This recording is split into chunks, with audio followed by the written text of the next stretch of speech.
جب میں کرکٹ ابھی کھیل رہا تھا، میرے آخری دن تھے، تو میں ایک صوفی کو ملا جن کا نام میاں بشیر تھا. تو وہ مجھے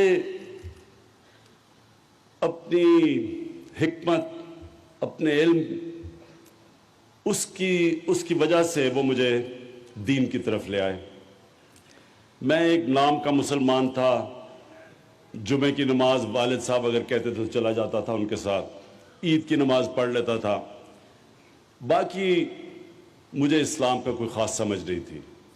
تو جو میاں بشیر تھے، یہ آہستہ آہستہ جو رکاوٹیں تھیں میرے ایمان کے راستے میں، انہوں نے آہستہ آہستہ آہستہ آہستہ یہ رکاوٹیں ختم کر دیں.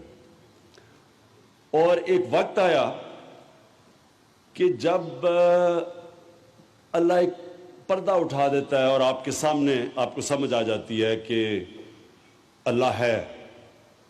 ایک وہ جو وقت ہے نا، جب آپ سمجھتے ہیں کہ کیا اللہ ہے، اور جو ایک وقت آتا ہے کہ آپ کو یقین ہو جاتا ہے کہ اللہ ہے، یہ ایک انسان کی ایک تو اللہ کی بڑی رحمت ہوتی ہے، بڑا کرم ہوتا ہے کہ وہ آپ کو اس سیدھے راستے پہ لے آئے، لیکن وہ پھر آپ کی زندگی تبدیل ہونی شروع ہوتی ہے.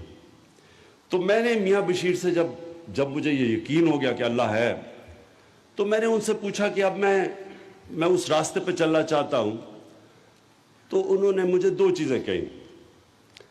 انہوں نے کہا کہ قرآن پڑھنی شروع کرو، اور تب تک مجھے قرآن شریف کی سمجھ نہیں آتی تھی، پڑھتا تھا پھر چھوڑ دیتا تھا. تو انہوں نے مجھے کہا کہ صرف قرآن کی سمجھ ہی تمہیں تب آئے گی جب آپ کے دل میں ایمان اللہ ڈال دے. اور دوسری چیز انہوں نے مجھے کہی کہ آپ جو نماز میں مانگتے ہیں کہ اللہ مجھے سیدھے راستے پہ لگا، ان کے راستے پہ جن کو تو نے نعمتیں بخشی، وہ تب اس راستے پہ لگیں گے جب آپ کے دل میں نبی صلی اللہ علیہ وسلم کا پیار ہوگا، جب عشق ہوگا.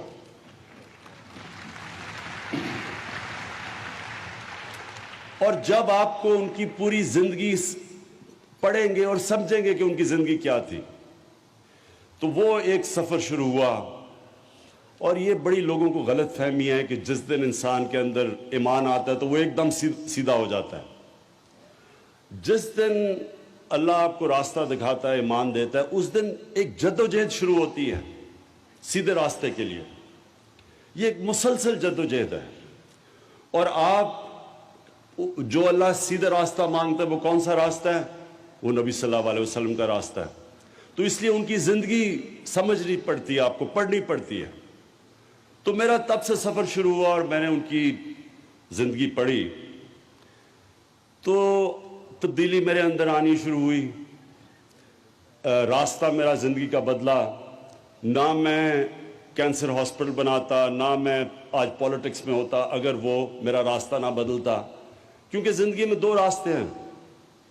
ایک ہے جو انسان اپنی ذات کے لیے زندگی گزارتا ہے. ایک ہے جب آپ میں ایمان آ جاتا ہے اور آپ کو ایک احساس ہوتا ہے کہ اللہ نے انسان کو کسی مقصد کے لیے پیدا کیا ہے. ایک ذمہ داری ہوتی ہے آپ کے اوپر کہ جتنا اللہ آپ کو دیتا جائے، آپ پہ ذمہ داری ڈال دیتا ہے کہ ان کے لیے تم کیا کرتے ہو، انسانوں کے لیے کیا کرتے ہو جن کو اللہ نے نہیں دیا. تو یہ چینج ہو جاتا ہے راستہ.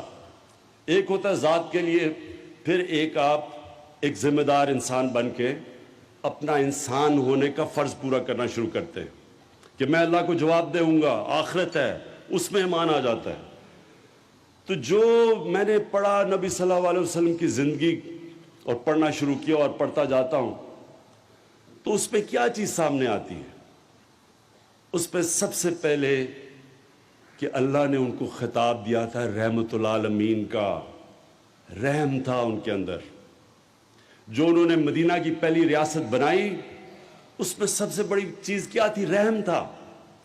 دنیا کی پہلی فلاحی ریاست بنائی. وسائل نہیں تھے. وسائل تو رومن امپائر کے پاس تھے، وسائل پر